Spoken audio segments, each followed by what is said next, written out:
Hi guys, দেখো আমাদের আম গাছে কত সুন্দর আম হয়েছে। প্রতি বছর আম হয়, প্রতি বছর না, 4 বছর ধরে আম হচ্ছে, খালি চুরি হয়ে যায়, একটা আম পাই না। যদিও পাই, কয়েকটা পাই, জোর 20-22টার মতো পাই, বাকি আমগুলো সব চুরি হয়ে যায়।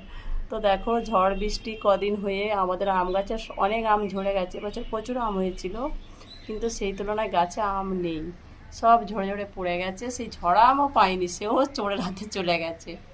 যাই হোক, আমাদের গাছের আমগুলি কেমন হয়েছে সবাই একটু কমেন্ট করে জানিও। আর কেউ যদি পয়লা বৈশাখে আম দিয়ে পুজো দিতে চাও, তো আমার কাছে নীলুপোসের আম এসে নিয়ে যেতে পারো, ঠাকুরের নামে আমি দিতে পারি। আর পয়লা বৈশাখে কারা কারা আম দিয়ে টক ডাল খাও, তাও আমার কাছে চলে আসো, আমি একটা করে দিতে পারবো, তার বেশি দিতে পারবো না। তো চলো বন্ধুরা, আমার গাছের আমগুলো কেমন, আমাদের আম গাছের আমগুলো কেমন হয়েছে সবাই একটু কমেন্ট করে জানিও। আরও আছে ওদিকে, আরও গাছে অনেক ফল আছে, হচ্ছে, মানে সেই গাছের ফলগুলো পরে দেখাবো, সেই ফলগুলো হোক তারপরে দেখাবো। তো আমি এখানেই শেষ করলাম।